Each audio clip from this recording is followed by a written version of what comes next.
Assalamualaikum warahmatullahi wabarakatuh. Innal hamdalillah nahmaduhu wa nasta'inuhu wa nastaghfiruh wa na'udzu billahi min shururi anfusina wa min sayyiati a'malina. Man yahdihillahu fala mudilla lahu wa man yudlil fala hadiya lahu. Ashhadu an la ilaha illallah wahdahu la syarika lahu wa ashhadu anna Muhammadan 'abduhu wa rasuluh. Allahumma salli ala Muhammad wa ala alihi wa sahbihi wa man tabi'ahum bi ihsanin ila yaumiddin. Qala Allah Ta'ala fil Qur'anil Karim, ya ayyuhalladzina amanu taqullaha haqqa tuqatih wa la tamutunna illa wa antum muslimun. Wa qala Allah Ta'ala aidan, ya ayyuhan nasu taqu rabbakum alladzi khalaqakum min nafsin wahidah wa khalaqa minha zawjaha wa batta minhuma rijalan katsiran wa nisaa'a wattaqullaha alladzi tasaaluna bihi wal arham innallaha kana 'alaikum raqiba. Wa qala Allah Ta'ala aidan fi ayatin ukhra, ya ayyuhalladzina amanu taqullaha wa qulu qawlan sadida yuslih lakum a'malakum wa yaghfir lakum dhunubakum wa man yuti'illaha wa rasulahu faqad faza fawzan 'azima. Amma ba'd. Hadirin azani Allah wa iyyakum. Di kesempatan yang telah lalu kita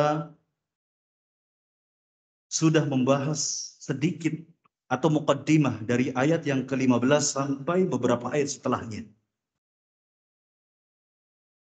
Sehingga di pertemuan kali ini insya Allah kita tetap akan membahas ayat atau dari ayat yang ke-15 dari surat An-Nazi'at.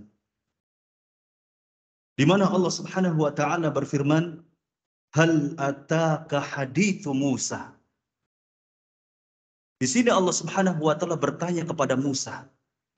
Namun bukan sekedar pertanyaan yang Allah tunjukkan kepada Muhammad sallallahu alaihi wasallam Rasulullah. Tetapi maksud dari pertanyaan tersebut adalah untuk mengundang rasa ingin tahu Rasulullah sallallahu alaihi wasallam terhadap kisah atau sirah perjalanan Musa, kehidupan Musa alaihissalam. Kenapa demikian? Kenapa Allah Subhanahu wa taala mengingatkan tentang kisah Musa kepada Rasul sallallahu alaihi wasallam? Agar jiwa Nabi Muhammad sallallahu alaihi wasallam teguh, lebih teguh lagi, lebih kokoh lagi, lebih kuat lagi di dalam mendakwahkan akidah. Sebagaimana difirmankan oleh Allah Ta'ala di dalam Al-Quranul Karim, kullan naqusu 'alaika min anba'ir rusul. Sungguh kami telah mengkisahkan kepada kalian tentang semua para nabi dan rasul, tentang kisah para nabi dan para rasul. Manuthbitu bihi fuadaka, agar kami bisa mengokohkan dengan kisah-kisah tersebut hatimu, dadamu. Agar Nabi tidak merasa sendirian. Bahwa para nabi dan rasul sebelum Nabi sallallahu alaihi wasallam pun merasakan yang namanya tantangan atau rintangan dakwah. Bahkan banyak di antara mereka yang dibunuh. Karena apa? Karena mereka mendakwahkan tauhid. Mencoba untuk memperingatkan manusia dari bahaya syirik. Hadirin azani Allah wa iyyakum. Bahkan bukan hanya Rasul, bukan hanya Nabi Musa alaihissalam yang kita perlu tahu kisahnya, tetapi kita pun perlu tahu kisah para nabi-nabi dan Rasul lainnya. Karena memang di dalam kisah-kisah mereka terdapat pelajaran yang sangat berharga untuk kita petik pelajaran tersebut dan kita aplikasikan dalam kehidupan kita sehari-hari. Sebagaimana telah Allah firmankan di dalam surat Yusuf ayat 111, Allah Ta'ala berfirman, laqad kana fi qasasihim ibratun liulil albab. Sungguh telah ada pada kisah-kisah mereka para nabi dan rasul pelajaran yang berharga. Liulil albab, bagi mereka orang-orang yang berakal dan berfikir. Hadirin azanillah wa iyyakum. Maka penting sekali bagi kita untuk mempelajari kisah-kisah para nabi dan rasul. Dan gunakan akal kita, pikiran kita untuk menerima atau mengambil pelajaran yang terdapat pada kisah-kisah mereka. Di antara faedah yang terdapat dalam kisah-kisah mereka, ketika kita mempelajari kisah-kisah mereka, perjalanan hidup mereka, maka kita akan tahu kesudahan. Mana kesudahan orang-orang yang beriman, orang-orang yang bertakwa kepada Allah, kesudahan orang-orang yang mentaati Allah dan Rasul-Nya, yaitu keberkahan hidup, rahmat, bahkan kemenangan bukan hanya di dunia, terlebih di akhirat. Kita pun akan tahu kesudahan mereka, orang-orang yang menentang dakwah Rasul. Seperti kaum Ad, kaum Tsamud, kaum Lut, yang diangkat negeri tersebut, yang menentang dakwah Nabi Lut setinggi-tingginya. Kemudian Allah Subhanahu wa Ta'ala jatuhkan, jungkir balikan negeri tersebut hingga rata menjadi tanah. Belum lagi umatnya Nabi Nuh yang ditenggelamkan oleh Allah Subhanahu wa Ta'ala. Dan juga Fir'aun, laknatullahi alaihi, bersama bala tentaranya, yang juga Allah tenggelamkan di Laut Merah. Kenapa demikian? Karena mereka memaksiati Rasul. Sehingga ini peringatan buat kita, umat Nabi khususnya, agar kita tidak main-main untuk mentaati Allah, untuk mentaati Rasulnya. Hadirin azani Allah wa iyyakum. Makana hadithan yuftaru, di ayat yang sama, yaitu surat Yusuf ayat 11, ayat 111. Maka Al-Quran ini yang terdapat di dalamnya kisah-kisah tersebut bukanlah kitab yang dibuat-buat, ya, buatan Rasulullah, bukan, Pak. Ya, bukan buatan tangan manusia, tetapi wahyu dari Allah Subhanahu wa Ta'ala, dan benar adanya kisah-kisah tersebut. Bahwa Fir'aun ditenggelamkan di Laut Merah. Ada banyak umat-umat Nabi yang kemudian membangkang kepada Nabi dan Rasul, akhirnya diazab oleh Allah Subhanahu wa Ta'ala. Hadirin azanillah wa iyyakum. Dan kemudian adanya kita mempelajari kisah para Nabi dan Rasul, agar kemudian timbul rasa cinta dalam hati kita kepada mereka. Dan hal ini memiliki keutamaan. Diharapkan ketika kita mencintai para Nabi, mencintai para Rasul, kita kelak dikumpulkan pada hari kiamat dan juga di surga bersama dengan para Nabi dan para Rasul. Demikianlah yang disabdakan oleh Nabi Shallallahu Alaihi Wasallam. Suatu ketika ada seorang Badui, Pak. Ya, kalau kita mungkin ya orang, ada ya suku Baduy di Banten, ya kurang lebih seperti itu. Dia itu nomaden, ya, tidak memiliki tempat berpindah-pindah. Sampai sekarang pun ada Muslim, tapi mereka kehidupannya itu terbelakang di Arab sana. Jadi memang ada semenjak zaman Nabi juga sudah ada yang namanya Arab Baduy. Bertanya kepada Nabi Shallallahu Alaihi Wasallam, mata sa'ah, kapan hari kiamat wahai Nabi Shallallahu Alaihi Wasallam? Akan tetapi Nabi Shallallahu Alaihi Wasallam tidak menjawab kapan terjadinya hari kiamat, karena memang tidak ada yang tahu. Akan tetapi Nabi Shallallahu Alaihi Wasallam bertanya kembali kepada orang Baduy ini, ma'adatta laha, apa yang kau siapkan untuk menghadapi hari kiamat? Apa jawaban orang Baduy ini? Yang aku siapkan adalah kecintaanku kepada Allah dan kecintaanku kepada Rasul Shallallahu Alaihi Wasallam, kepada engkau. Lalu apa kata Nabi? Innaka ma'a man ahbabta. Sesungguhnya kelak pada hari kiamat engkau akan bersama orang yang kau cintai. Maka usahakan, Pak. Ya. Tempatkan dengan benar rasa cinta ini kepada orang-orang yang saleh, yang dijamin oleh Allah masuk surga. Seperti halnya para nabi, para rasul, dan juga sahabat Nabi yang mereka dijamin oleh Allah Subhanahu wa Ta'ala masuk surga. Jangan sampai rasa cinta kita kepada orang yang salah. Banyak sekarang kaum muslimin yang mencintai, yang menggemari orang-orang kafir, entah itu pesepak bola, entah itu artis Korea. Tidakkah takut dengan hadis ini sebagai pengingat bahwasanya ketika seseorang mencintai atau seorang muslim mencintai orang kafir sampai matinya kafir dan masuk ke dalam neraka, pasti dia akan dikumpulkan, potensinya besar, akan dikumpulkan bersama orang yang dicintai di hari kiamat. Hadirin azanillah wa iyyakum. Maka penting sekali bagi kita untuk mempelajari kisah-kisah para nabi, khususnya Rasul Sallallahu Alaihi Wasallam. Namun insya Allah pada kesempatan kali ini kita akan mempelajari secara singkat dan global ya tentang kisah Nabiullah Musa alaihissalam. Kemudian Allah Subhanahu wa taala berfirman di ayat berikutnya, "Idz nadahu rabbuhu bil wadil muqaddasi tuwa." Lalu ketika Allah Subhanahu wa taala memanggil Musa alaihissalam bil wadil muqaddasi, di lembah yang disucikan, Tuwa, yang bermakna tua, yang bernama Tuwa. Nah, sebelum kita melanjutkan ayat ini, insya Allah kita akan flashback kembali agar nyambung ya. Karena memang ya ayat ini akan membicarakan tentang bagaimana pengangkatan Musa sebagai rasul. Tapi sebelum kita bahas secara detail, insya Allah ya kita akan flashback atau mengulang sedikit tentang perjalanan Nabi Musa alaihissalam sampai kepada lembah ini. Musa alaihissalam adalah dari kalangan Bani Israel. Dia semenjak kecil itu diasuh oleh Asia. Siapa Asia? Istri dari Firaun. Nah, kemudian ia pun disusui oleh ibunya. Sehingga kemudian dia tumbuh remaja dan dia memiliki keinginan untuk keluar istana, hanya sekedar iseng main. Lalu kemudian ketika dia keluar menuju ya sebuah tempat di luar istana, dia mendapati ada kedua pemuda yang sedang berkelahi.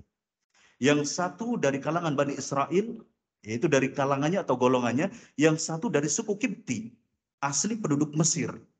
Adapun Bani Israel, Pak, mereka adalah pendatang di negeri Mesir tersebut. Ya, semenjak kemudian Yusuf ya menjadi pejabat pemerintah pada waktu itu, kemudian datanglah saudara-saudaranya Yusuf dan beranak pinanglah di sana di Mesir. Nah, hadirin azani Allah wa iyyakum. Ketika mereka berkelahi, kemudian pemuda dari kalangan Bani Israel itu melihat Musa alaihissalam. Dan ia meminta tolong kepada Musa untuk membantu dirinya untuk melawan pemuda yang sedang dia hadapi. Lalu kemudian Musa memiliki loyalitas tinggi. Saat itu Musa belum diangkat menjadi nabi ataupun rasul, Pak. Tapi fitrahnya ya sudah mentauhidkan Allah Ta'ala. Akhirnya Musa yang tidak memiliki niat sedikit pun untuk membunuh ya pemuda dari Kipti ini, suku Kipti ini, hanya sekedar untuk melerai dan memperingatkan, tapi sekali pukul yang Musa mengira bahwa pukulan tersebut tidak bisa untuk mematikannya, qadarallah, sekali pukul langsung mati. Allah anugerahi Musa ini tenaga yang besar. Akhirnya Musa resah, Musa gelisah. Kenapa? Karena takut, khawatir ya suku Kipti akan berkelompok atau bekerja sama untuk membunuh Musa. Ternyata benar. Musa mendapatkan informasi bahwa dia akan dibunuh oleh orang-orang Kipti. Juga dicari oleh Firaun untuk dihukum. Akhirnya Musa memutuskan untuk pergi ke Madian. Jaraknya beratus-ratus kilo, Pak, dari Mesir ke Madian. Hadirin azani Allah wa iyyakum. Hal itu juga dikisahkan oleh Allah Subhanahu wa taala di dalam Al-Qur'an. Surat Al-Qasas. Ketika Musa alaihissalam akhirnya memutuskan untuk pergi ke Madian. Allah Ta'ala berfirman di dalam ayat yang ke-22 dari surat Al-Qasas. Walamma tawajjaha tilqa'a Madian. Ketika Musa menuju kota Madian. Musa berkata dan berdoa kepada Allah Subhanahu wa taala, qala asa rabbi an yahdiyani sawa'as sabil. Semoga Rabbku, semoga Allah memberikan petunjuk kepadaku untuk menuju jalan yang benar. Akhirnya Allah Subhanahu wa taala menunjukkan Musa ke sebuah tempat di Madian, di negeri Madian, yang di sana ada sumur, sedang berkumpul para pengembala kambing di sana. Juga dikisahkan oleh Allah Subhanahu wa taala di ayat yang ke-23 dari surat Al-Qasas. Walamma warada ma'a Madian. Ketika Musa sampai ke sebuah sumur yang berada di negeri Madian, Wajada alaihi ummatan minan nas yasquna. Musa mendapati ada sekumpulan manusia yang mana mereka adalah para pengembala kambing sedang memberikan minuman kepada kambing-kambing mereka. Akan tetapi di sisi lain, wa wajada min dunihim imra'ataini tazudan. Di sisi lain Musa mendapati ada dua orang perempuan yang mana mereka juga sedang mengembala kambing, tapi sedang menghalang-halangi kambingnya agar tidak bercampur dengan kambing yang lain. Musa mendapati mereka sedang mengalami kesulitan. Sehingga Musa berinisiatif untuk bertanya kepada mereka berdua. Wa qala ma khatbukuma. Apa yang kalian berdua lakukan? Musa bukan modus, Pak. Lihat perempuan ya sedang kesulitan, Musa nggak modus, bertanya benar ya, ada keinginan untuk membantu kesulitan kedua wanita tersebut. Akhirnya mereka berdua, wanita tersebut menjawab, qalata la nasqi hatta yusdira ri'ah. Kami ini kesulitan untuk memberikan minuman pada kambing-kambing kami sampai para pengembala kambing tersebut kembali untuk meletakkan kambing-kambing mereka. Jadi pada saat itu, Pak, para pengembala kambing itu memiliki kebiasaan ketika mereka ingin memberikan minuman kepada kambing-kambing mereka, itu harus membuka sumur tersebut, tutup sumur tersebut. Yang mana tutupnya itu terbuat dari batu, yang kata Umar bin Al-Khattab di dalam kitab Qasas Al-Anbiya, itu dijelaskan bahwa tidak bisa dibuka tutup tersebut kecuali oleh 10 orang laki-laki. Sedangkan Musa yang saat itu sedang kelaparan, karena perjalanan jauh dari negeri Mesir menuju Madian, yang mana Musa tidak memakan sesuatu kecuali hanya sayur-sayuran saja, dan kemudian dedaunan saja. Akan tetapi Musa melihat kesulitan yang dialami oleh kedua orang wanita tersebut, tergugah diri seorang Musa untuk membantu mereka berdua. Akhirnya apa? Musa membantu untuk membukakan batu tersebut, tutup sumur tersebut sendirian, Pak. Ya. Padahal kata Umar bin Al-Khattab, ya, tutup tersebut yang terbuat dari batu tidak bisa dibuka kecuali hanya 10 orang. Tetapi bagi Musa itu adalah hal yang enteng. Akhirnya Musa alaihissalam ya, bisa membantu kedua wanita tersebut. Dijelaskan di dalam Al-Quran, surat Al-Qasas, fasaqalahuma.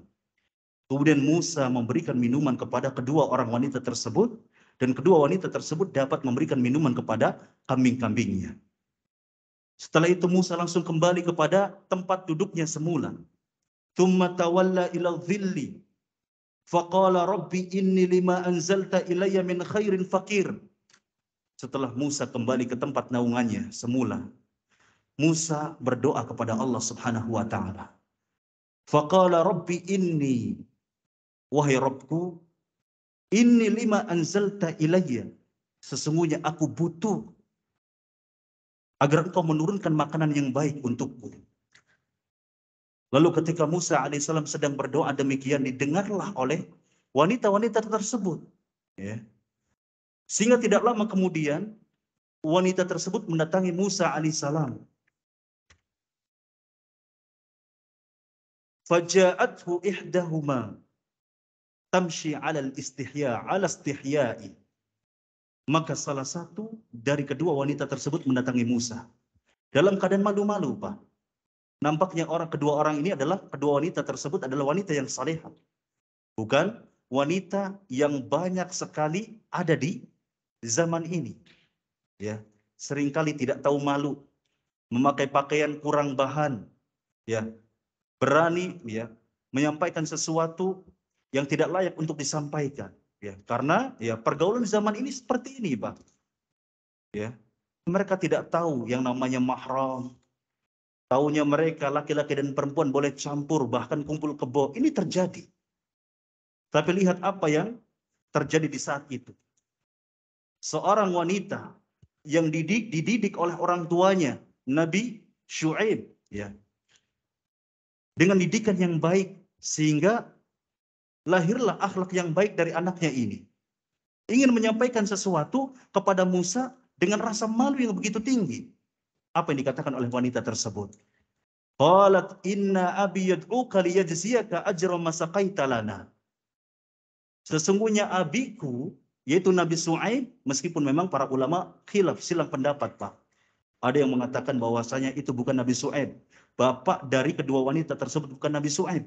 Tetapi mayoritas ulama berpendapat bahwasanya bapak dari kedua wanita tersebut yang ditolak oleh Musa adalah Nabi Su'aib alaihissalam. Apa yang dikatakan? Sesungguhnya bapakku mengundangmu, wahai Musa, ya, untuk membalas kebaikanmu. Karena engkau telah memberikan minuman kepada kami. Ini undangan, Pak. Dalam syariat kita, ketika kita diundang, entah itu undangan walimatul urs, pernikahan, atau akikah, atau apapun itu, ya, yang baik-baik, ya, maka wajib bagi kita untuk mendatangi undangan tersebut. Selama di dalamnya tidak ada maksiat. Ya, misal undangan makan, jamuan makan malam, makan siang, wajib. Tetapi menjadi sunnah kapan, Pak? Ketika undangan tersebut untuk umum.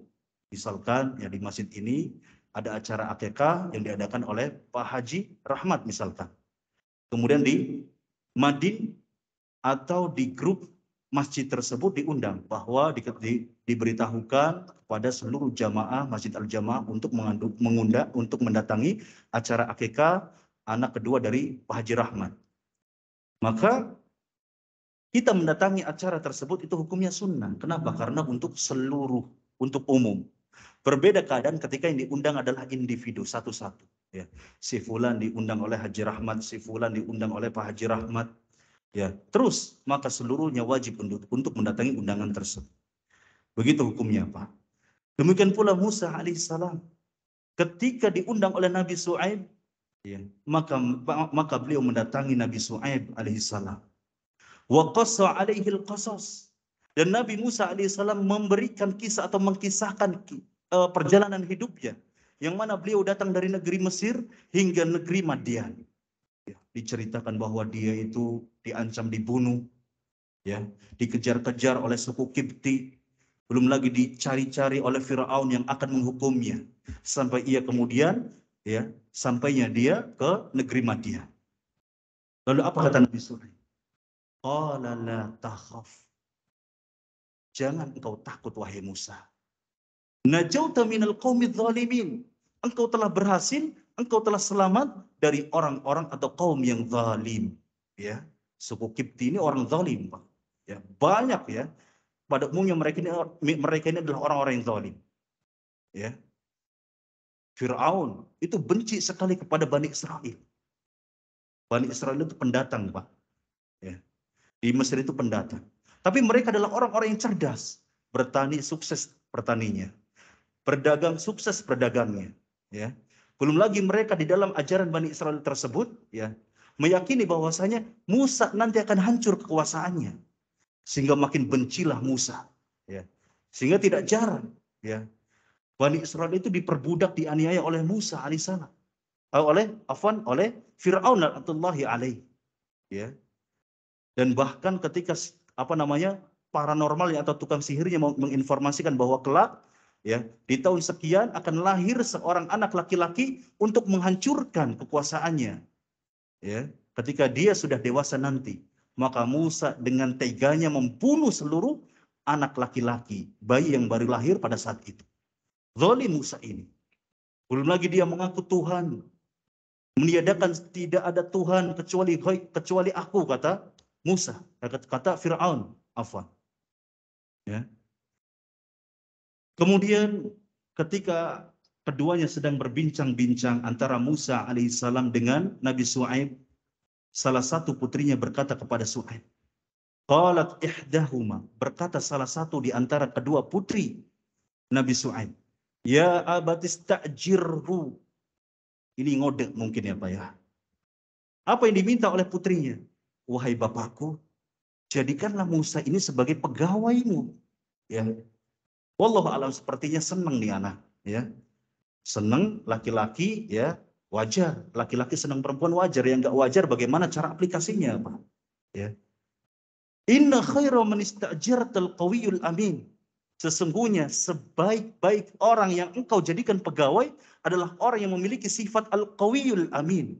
Orang yang kuat, ya, dan orang yang terpercaya. Kuat di sini maksudnya adalah benar dalam melakukan kinerja, ya, pekerjaan, job desk-nya, ya, benar, ya, tidak malas-malas. Al-amin juga terpercaya. Nah, ini kriteria, Pak. Barangkali Bapak sekalian ya butuh pegawai atau karyawan, maka carilah yang memiliki dua kriteria tersebut. Al-qawi juga al-amin. Jangan timpang salah satunya. Kalau cari qawi toh, ya, al-qawi saja, ya, misalkan cerdasnya saja, maka dia punya potensi besar untuk jadi koruptor, ya, menipu. Seperti apa yang terjadi di negeri kita ini, banyak sekali. Nggak kurang yang namanya koruptor. Kenapa? Karena dia tidak amanah dalam bekerja. Dia hanya punya kecerdasan. Al-amin itu penting, Pak.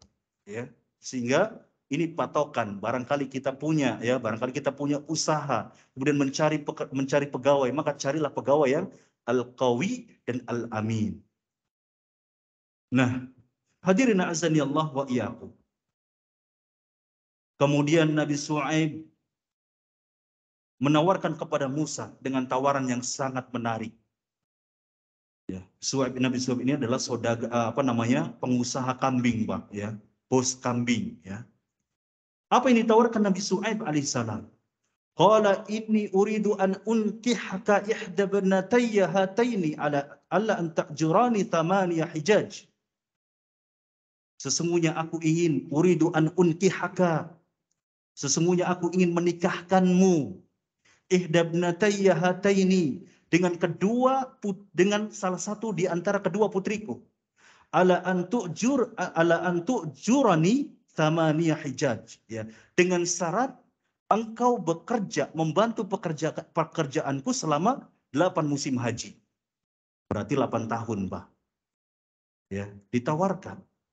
Aku ingin menikahkanmu dengan salah satu putriku, dengan syarat engkau bekerja, ya, membantu pekerjaanku selama 8 tahun. Masya Allah. Bagaimana Pak kalau tawaran itu, ya, ditunjukkan kepada kita, ya. Disuruh menikahkan anaknya, yang mana dia sendiri adalah pengusaha kambing, misalkan kambingnya itu ribuan, nolak enggak? Nolak enggak, Pak? Ustaz, saya sudah punya istri, Ustaz. Kalau ternyata tawaran itu terjadi bagaimana, Pak? Mau tidak? Ya, kebaikan, Pak. Ya. Musa alaihissalam, ya, akhirnya tertarik dengan tawaran tersebut. Qala dzalika baini wa bainaka. Ya, apa kata Musa? Ini adalah kesepakatanku dan kesepakatanmu, ya. Antara kesepakatanku dan kesepakatanmu, ya. Artinya Musa menerima, ya, tawaran Nabi Shu'aib, ya, alaihissalam. Hadirin azani Allah wa iyyakum. Singkat cerita, ketika pada akhirnya Musa alaihissalam menikah dengan salah satu putri Nabi Shu'aib, dan Musa memiliki anak-anak, ya, dan lewat sudah 8 tahun sampai, ya, jadi Musa alaihissalam di sana meskipun ditawarkan antara 8 tahun atau 10 tahun, Musa memilih 8 tahun. Meskipun silang pendapat juga. Ada ulama yang berpendapat bahwasanya Nabi Musa alaihissalam membantu Nabi Shu'aib mertuanya ini selama 8 tahun. Ada juga ulama yang mengatakan bahwasanya Musa alaihissalam membantu, ya, mertuanya 10 tahun, ya. Wallahu alam, ya, sepertinya yang rajih adalah Nabi Musa alaihissalam membantu Shu'aib mertuanya ini selama 10 tahun. Dan kemudian ketika selesai masa kontrak tersebut, ya, kontrak kerja lah kita katakan, ya, maka kemudian Musa memutuskan untuk pulang ke kampung halamannya, ke negeri Mesir, Pak. Ya, memboyong keluarganya, istrinya, dan kemudian anak-anaknya. Hal ini juga dijelaskan di dalam surat Al-Qasas dari ayat ke-29 sampai ayat 32. Allah Ta'ala berfirman, "Falamma qada Musa al-ajala." Maka ketika Musa sudah menyelesaikan batas waktu kontraknya, wasara bi ahlihi. Kemudian dia pergi, ya, meninggalkan mertuanya untuk menuju kampung halamannya di Mesir. Namun di tengah perjalanan, ketika sedang malam hari dan kemudian saat itu sedang dingin-dinginnya cuaca, gelap gulita sampai api pun tidak menyala. Musa hanya membawa kambing-kambing yang dititipkan oleh Nabi Shu'aib. sebagai bekal menuju Mesir. Lalu tiba-tiba Musa alaihissalam ya, melihat sebuah api dari kejauhan. Dijelaskan di dalam ayat yang sama, anasa min janibit turin nar. Musa melihat dari sisi Tur, ya, itu sebuah api yang sedang menyala. Sehingga Musa penasaran, yang saat itu sedang butuh kehangatan, butuh khobar, barangkali di sana ada khobar dari manusia, ya, kemana jalan yang benar. Berkata kepada keluarganya, kuthu inni anastu nar. Ya, kalian tetap di sini, ya, jangan kemana-mana. Ya, aku melihat api. Ya, la'alli atikum minha bi khabarin. Ya, semoga saja aku mendatangi kalian, ya, dengan membawa kabar. Au zadwatin minan nari la'allakum tastalun. Atau membawa api, ya, sekumpulan api agar kalian bisa menghangatkan diri. Falamma ataha nudiya min syati'il wadil aiman. Maka ketika Musa mendatangi, ya, tempat tersebut di sebuah wadi, sebuah lembah, ya, di sisi kanan sebuah bidang tanah, di sana terdapat sebuah pohon, maka ada yang menyeru dari sana. Apa seruannya? Ayya Musa, inni anallahu rabbul alamin. Inni anallahu rabbul alamin. Wahai Musa, aku ini adalah Allah Rabbul Alamin. Memperkenalkan diri Allah Subhanahu wa taala, ya, bahwa dia adalah Allah Subhanahu wa taala yang mengurusi alam semesta ini. Nah, di sana Allah Subhanahu wa taala maka akan menyampaikan wahyu beberapa hal kepada Nabiullah Musa. Ya, baru ini sekarang sinkron, Pak. Kita sampai kepada ayat yang ke-16. Idh nadahu rabbuhu bil wadil muqaddasi tuwa. Dari surat An-Nazi'ah. Ya. Maka apa seruan-seruan yang disampaikan oleh Allah Subhanahu wa taala kepada Musa alaihissalam? Di antara seruannya adalah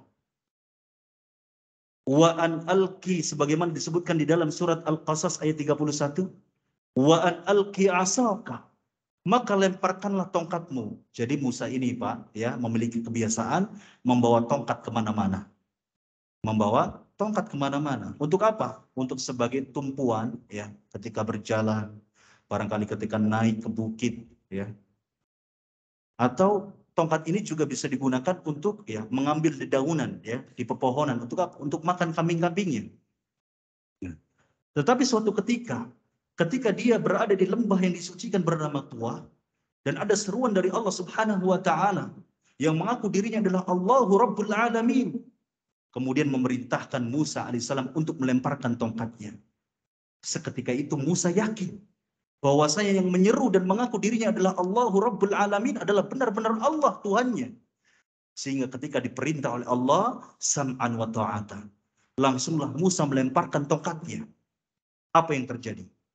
Falamma ra'aha tahtazzu ka'annaha jannun, kata Allah Subhanahu wa taala. Maka ketika Musa melemparkan tongkatnya, Musa melihat bahwasanya tongkat itu bergerak-gerak dengan gesit, seolah-olah ular. Dan benar Allah Subhanahu wa taala merubah tongkat tersebut menjadi ular yang besar, ya. Para ulama mengatakan bahwasanya ular tersebut, ya, begitu besar, memiliki kaki-kaki dan lehernya pun besar. Mengerikan. Sampai-sampai, Pak, Musa lari terbirit-birit. Tidak berani untuk menengok ke belakang. Dijelaskan di ayat ini, walla mudbiran wa lam yu'aqib. Musa kembali ke belakang, lari terbirit-birit, tidak bisa menengok ke belakang saking takutnya. Wajar manusiawi, Pak. Ya, ini adalah rasa takut yang diperbolehkan. Ya, tidak termasuk pada kesyirikan.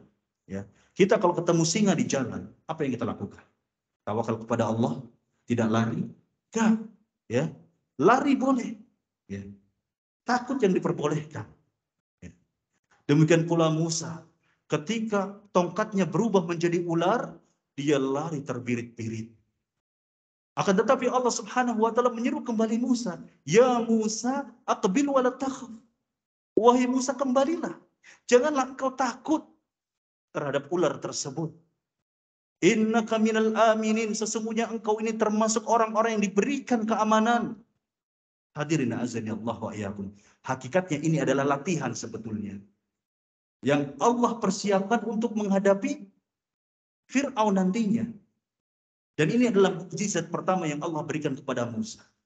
Selain mukjizat-mukjizat yang lainnya. Kemudian Allah Subhanahu wa taala meminta Nabi Musa alaihissalam untuk memasukkan tangannya ke bajunya. Usluk yadaka fi jaybika. Maka masukkanlah tanganmu ke dalam bajumu. Takhruj bayda'a min ghairi su'in. Maka akan keluar cahaya, yang mana cahaya tersebut bukanlah aib ataupun cacat. Hadirin azani Allah wa iyyakum. Lalu Allah Subhanahu wa taala menjelaskan, fadzalika burhanani min rabbik. Maka ini adalah burhan, penjelas, mukjizat dari Rabbmu, yaitu Allah Subhanahu wa taala. Ila fir'auna wa mala'ihi, untuk menghadapi Fir'aun dan bala tentaranya. Hadirin azani Allah wa iyyakum. Ini persiapan. Kalau nggak ada persiapan, mungkin akan ada kejadian lucu. Wallahu a'lam. Tapi ini bentuk ikhtiar yang Allah ajarkan kepada Musa. Bayangkan ketika seandainya Musa itu melihat kejadian ini ketika nanti bertarung dengan Fir'aun. Apa yang terjadi? Bisa jadi penyihirnya lari, Fir'aunnya lari, Musanya juga ikut lari.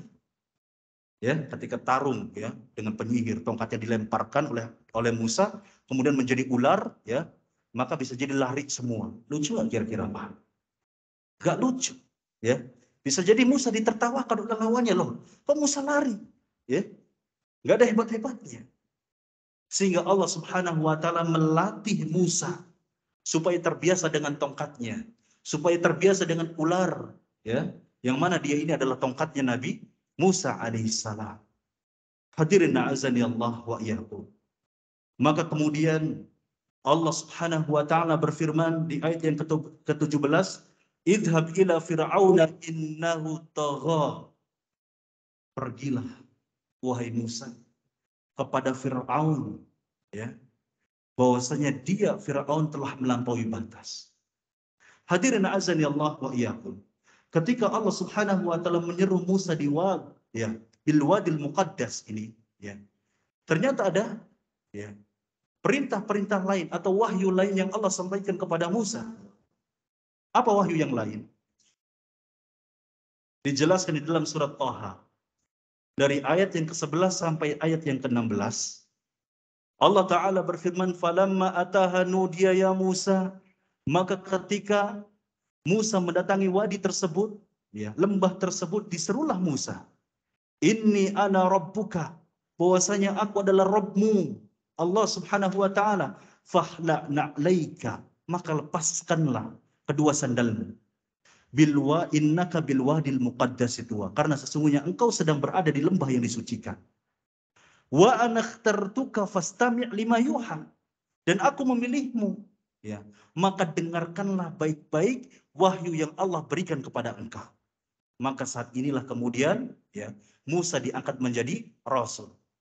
Di antara wahyunya selain apa yang telah dijelaskan tadi, Allah juga mewahyukan kepada Musa alaihissalam tentang sebuah kalimat yang agung. Dan ini adalah kalimat yang juga diajarkan kepada para nabi dan rasul. Apa kalimatnya? Dijelaskan di dalam surat Thaha ayat yang ke-14, innani anallahu la ilaha illa ana. Sesungguhnya aku adalah sesembahan. Aku adalah Allah yang tidak ada sesembahan yang berhak disembah kecuali Allah. Hadirin azani Allah wa iyyakum. Ini adalah kalimat yang juga diajarkan oleh Allah kepada seluruh nabi dan rasul. Bahkan seluruh nabi dan rasul memiliki misi yang sama, yaitu menyeru kepada umatnya, menyeru kepada manusia untuk mendakwahkan Allah, mentauhidkan Allah. Sebagaimana Allah Ta'ala firmankan, walaqad ba'atsna fi kulli ummatin rasulan an ya'budullaha wajtanibut taghut. Dan sungguh kami telah mengutus kepada setiap umat seorang rasul agar mereka menyeru sembahlah Allah saja dan jauhilah oleh kalian taghut. Hadirin azani Allah wa iyyakum. Fa'buduni, dan kemudian sembahlah aku, ibadahilah aku. Wa aqimis salata lidzikra, dan kemudian tegakkanlah salat untuk mengingat Allah. Mungkin ini Pak, potongan ayat ini dijadikan dalil ya oleh ahlu tariqah ya atau orang-orang tariqah yang sesat. Ya, saya kasih tanda kutip ya. Jangan sampai kemudian ya ada tuduhan wah ya Ustadz yang ngisi di hari Senin ya menyesatkan seluruh tariqat ya, bahaya ya. Saya kasih tanda kutip ya biar yang tersinggung yang sesatnya saja barangkali seperti itu ya. Ada Pak orang-orang yang sesat seperti ini berdalil bahwasanya kita nggak usah sholat karena hakikatnya sholat itu hanya untuk mengingat. Kalau untuk mengingat Allah berarti sambil ngopi pun ya bisa mengingat Allah, ya tidak. Sambil makan, sambil sarapan pun bisa mengingat Allah Ta'ala. Jadi nggak usah sholat. Ada Pak pemahaman seperti ini. Sehingga mereka meninggalkan sholat. Ya, kita katakan ini adalah orang yang bodoh terhadap syariat. Kalaupun kita tidak dapat mengingat Allah, misalkan kita nggak khusyuk sholat kita, maka sholat itu wajib bagi kita. Maka sholat itu adalah wajib bagi kita. Karena memang sholat adalah perintah dan tiang agama.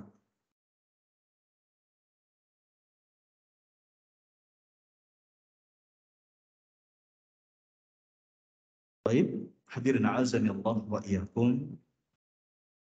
Karena waktu Isya sudah tiba, insya Allah kita akan lanjutkan di pertemuan kita setelah di pekan nanti, insya Allah.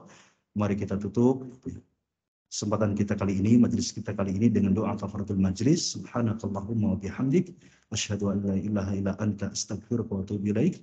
Wassallallahu ala nabiyyina Muhammad. Assalamualaikum warahmatullahi wabarakatuh.